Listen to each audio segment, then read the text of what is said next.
Good morning students. Now this video is in continuation with my part 1 video of my journal.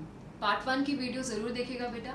उसमें मैंने discuss किया है what are the 3 golden rules of accounting and उन golden rules के ऊपर base से हमने ये transactions पढ़ी हैं.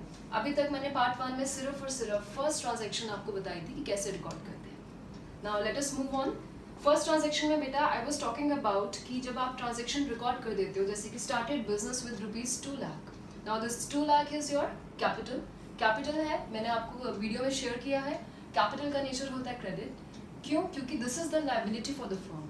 राम ने बिजनेस शुरू किया, राम पैसा लगा रहा है बिजनेस में ₹2 लाख. वो बिजनेस का खुद का पैसा नहीं है.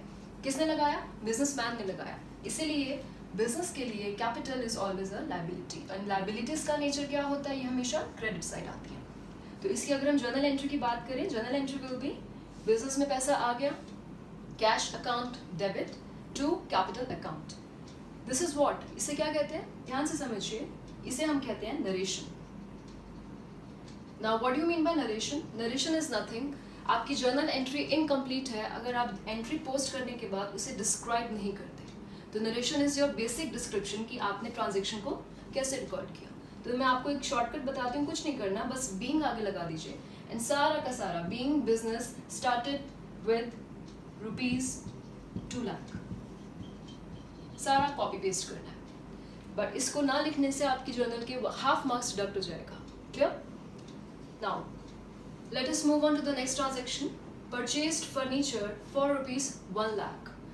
Now you tell me, golden rule हम ये अप्लाई करेंगे, debit what comes in and credit what goes out. जब भी आप जर्नल एंट्री रिकॉर्ड करोगे आपको ये ध्यान रखना है कि बिजनेस में आ क्या रहा है एंड बिजनेस से बाहर क्या जा रहा है. जो बिजनेस में व्हाट इज कमिंग इन उसे हम डेबिट में लिखते हैं and what is going out of the business बेटा उसे हम क्रेडिट साइड पे शो करते हैं. Now if you look here, business में उसने फर्नीचर खरीदा तो फर्नीचर तो बिजनेस में आ गया, फर्नीचर इज कमिंग इन. बाहर क्या गया? उसने इसके बदले ऑब्वियसली फ्री में तो खरीदा नहीं, it is a cash expense, तो इसके बदले उसने कैश पेमेंट करी, कैश बाहर चला गया. तो यहाँ से आपकी जर्नल एंट्री क्या बनती है? Furniture account debit to cash account. इसके आगे क्रेडिट नहीं लिखते. This is how you present your journal. Now what is the value? ₹1 lakh. तो डेबिट की वैल्यू आप ध्यान से देखिए, डेबिट के कॉलम में लिखेंगे and to cash account, credit की वैल्यू आप बेटा कैश कॉलम में लिखेंगे. Now again this journal entry is incomplete without your narration. तो आप लिखेंगे being furniture purchased for ₹1 lakh, पूरा का पूरा question में से. Clear? So this is how you present your journal entries. Now let us quickly move on to the third transaction. Third transaction क्या कह रही है बेटा? Paid salary for ₹30,000. ध्यान से समझो, बिजनेस के लिए ये सैलरी क्या है? पे कर रहे हैं या रिसीव कर रहे हैं? पे. तो बिजनेस के लिए दिस इज एन एक्सपेंस, खर्चा है. बिजनेस को हर मंथ अपने एम्प्लॉयज को सैलरी पे करनी पड़ती है. नाउ हियर कौन सा गोल्डन रूल अप्लाई करेंगे? Golden rule number 2.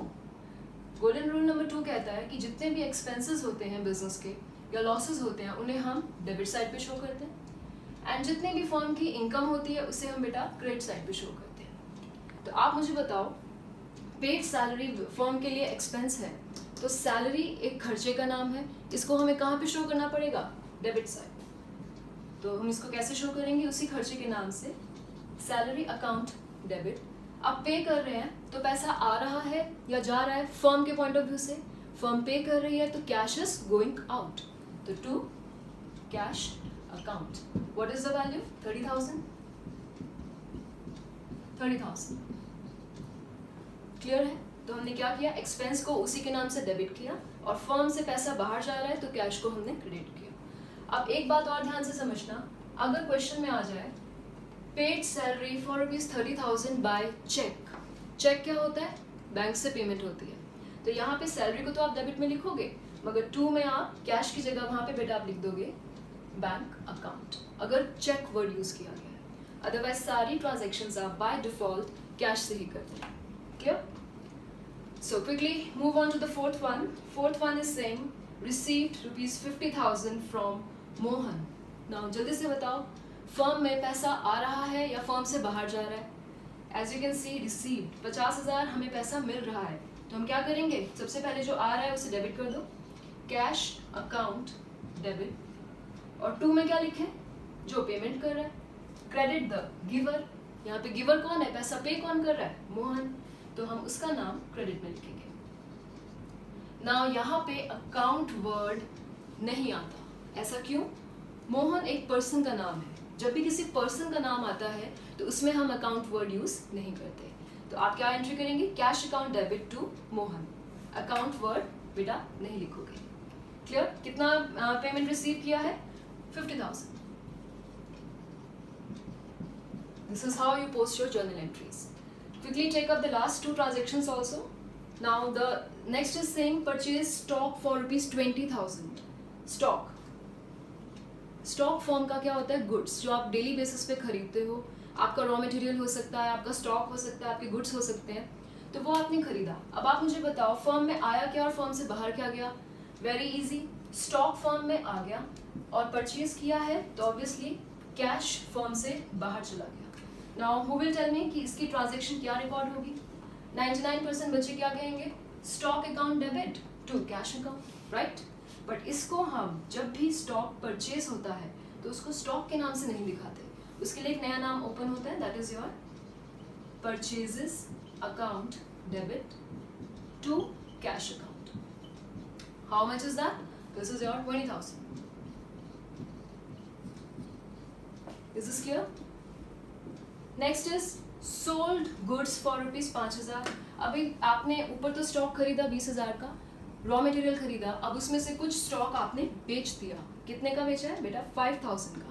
Now you tell मी, बेचने पे जब फर्म कोई चीज़ बेचती है तो पैसा आता है फर्म के पास या जाता है, पैसा is coming in, the cash is coming in, तो हम डेबिट में तो क्या लिखेंगे, कैश अकाउंट डेबिट, और टू में क्या लिखेंगे, गुड्स या स्टॉक नहीं, जैसा मैंने कहा अगर स्टॉक परचेज करते हैं तो परचेजेस अकाउंट आता है, सिमिलरली अगर हम स्टॉक को, गुड्स और स्टॉक बेटा एक ही नाम है, इसे हम सेल कर रहे हैं तो ध्यान से समझो इसका नाम आता है टू सेल्स अकाउंट।